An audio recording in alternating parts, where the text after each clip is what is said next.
Amberpet family విషాదానికి కారణమేంటి? పెద్ద కూతురు మరణంతో డిప్రెషన్లోకి లోనయ్యారా? మూఢనమ్మకంతోనే చిన్న కూతురుతో పాటు బలవన్మరణానికి పాల్పడ్డారు. బిడ్డ మరణానికి తోడు ఆర్థిక ఇబ్బందులు కూడా ఈ దారుణానికి దారితీశాయా? అయిన వాళ్లకు దూరంగా ఇన్నాళ్లు ఒంటరిగా ఎందుకు బతికారు? చివరికి ఎందుకు ఇలాంటి నిర్ణయం తీసుకున్నారు? 5 నెలల క్రితం పెద్ద కూతురు, చిన్న కూతురితో పాటు దంపతులు. ఆ విషాదం వెనుక ఏం జరిగింది? పెద్ద కూతురి మరణం ఆ కుటుంబాన్ని విషాదంలో ముంచెత్తింది. ఆ ఇంట్లో కూతురి జ్ఞాపకాలు వెంటాడుతుంటే బరువెక్కిన గుండెలతో ఇల్లు కూడా మారారు. కాని అక్కడ కూడా కూతురిని మరవలేకపోయారు కన్నవారు. అక్క జ్ఞాపకాలతో చెల్లెలు కొత్త చోట కూడా కుమిలిపోయింది. చుట్టుపక్కల వారితో మాటలైనా కలపకుండా మౌనంగా ఉండిపోయారు. అయిన వాళ్లుండి ఒంటరిగా బతికారు. చివరికి ఈ లోకాన్ని వీడాలనే నిర్ణయానికొచ్చారు. హైదరాబాద్లోని అంబర్పేట్ మల్లికార్జున్ నగర్లో జరిగింది ఈ దారుణ ఘటన.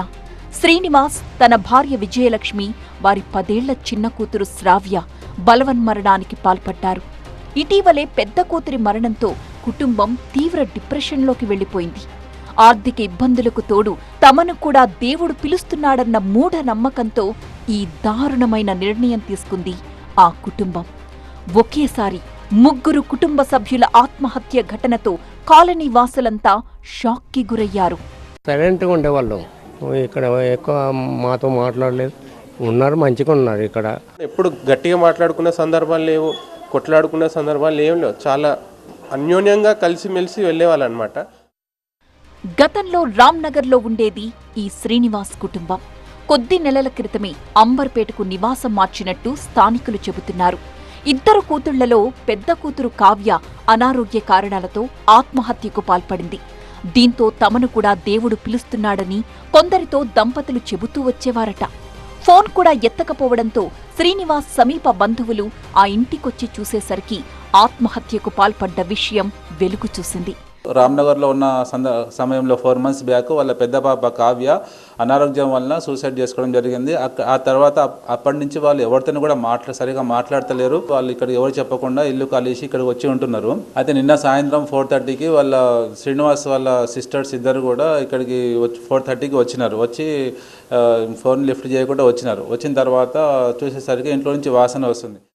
శ్రీనివాస్ మెయిన్ డోర్ వెంటిలేటర్కు, భార్య విజయలక్ష్మి, కూతురు శ్రావ్య గదిలో కిటికీ ఇనుప చువ్వలకు చీరలతో ఉరివేసుకుని ఆత్మహత్య చేసుకున్నారు. 2 రోజుల క్రితమే చనిపోవడంతో మృతదేహాలు కుళ్లిపోయిన స్థితిలో ఉన్నాయి. పోలీసులు సూసైడ్ లేఖను స్వాధీనం చేసుకున్నారు.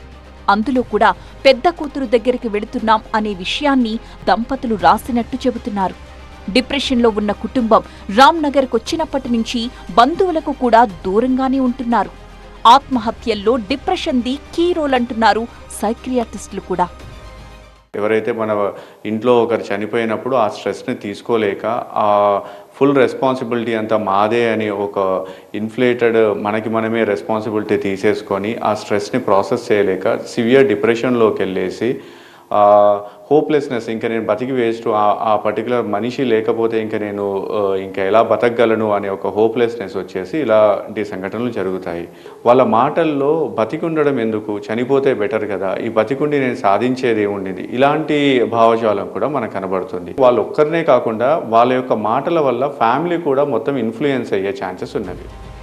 కూతురుని కోల్పోయిన కుటుంబానికి ఆత్మీయుల్లో ఎవరైనా అండగా నిలిచి ఉంటే ఇంత ఘోరం జరిగేది కాదేమో. తెలిసిన వాళ్ళెవరైనా ధైర్యం చెప్పుంటే ఆ కుటుంబం మళ్లీ మామూలు స్థితికి వచ్చుండేదేమో. కాని ఆ కుటుంబమే స్వీయ బందీఖానాలో ఉండిపోయింది.